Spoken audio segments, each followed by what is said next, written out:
good conscience. Why? Because we love the Lord our God with all of our heart and with all of our soul. And He tells us right here, and of faith unfeigned. We'll live all out for God. We'll have the faith life. Our whole spirit, our whole soul, and our whole body will all be producing what God has placed in us when we allow Him, when we love Him with all of our heart, with all of our soul, and with all of our strength. All of our, everything, if we just give Him all, it produces something. What do you want produced out of your life? Do you want unfeigned faith? That means it's not faith.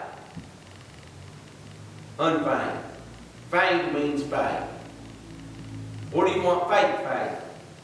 Say, I'm living by faith in Jesus above, trusting and abiding in His great love.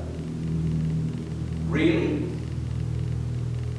Or do we have, oh, it's easy. I'm trusting Jesus as long as everything's going well. There's the trial of our faith. I don't like trials of my faith. You know what I find when I find there's trials of my faith? I find I'm not loving God with all my heart, with all my soul, with all my mind. Why? Because there's a feigned faith. Some of it seems to be not real. I struggle in this area when it goes to the test. And so when I struggle in this area, I say, Dear God, I want to love You for who You are, for what You've done, what You're doing in my life. That You're pre-existence, that You're powerful, that You're present with me. I want You to be precious to me.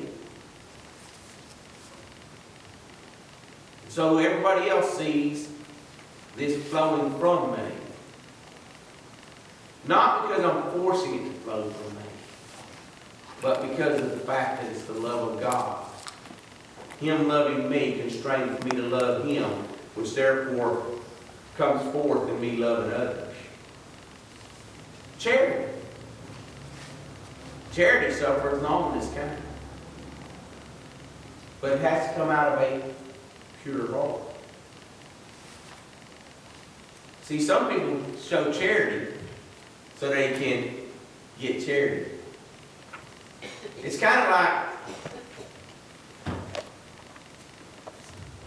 this brother has a need over here. I'm going to give to his need so that when I have a need, he'll give to my need. You ever done that? I hope not. I have not. But the truth of the matter is, I have when I've had a need thought, well, I gave to them. Then all of a sudden the Holy Ghost says, is that why you gave to them? I said, no. The Holy Ghost says, I know that wasn't why you gave to them. So, but why would you think that they should give to you? Now, that's just because I'm a person. I'm not perfect like some people. I'm not. I know you think you are. I pointed that direction because I know we'll do work on our side over here. I'm just trying to get you to understand that it'll produce something. It'll produce charity out of a pure heart. It'll produce a good conscience. Because what we do is going to be all out of a pure heart.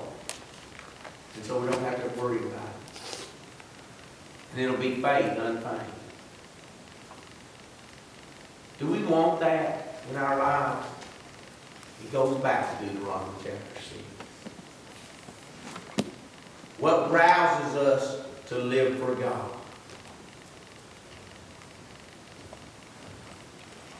The same thing that roused them, that Moses was trying to tell them.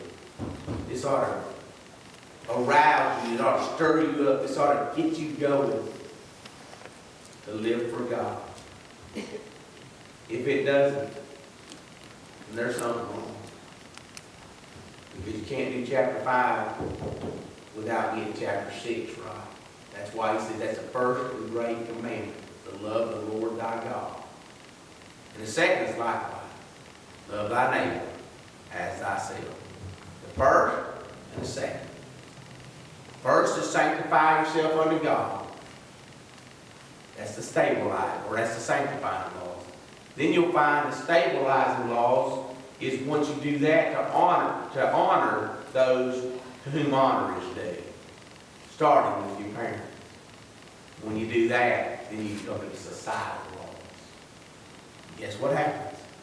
You don't have any problem. Just a simple thought. I hope it helped you as much as it helped me as I was meditating on this over the last few days. Amen. Father, I thank you for the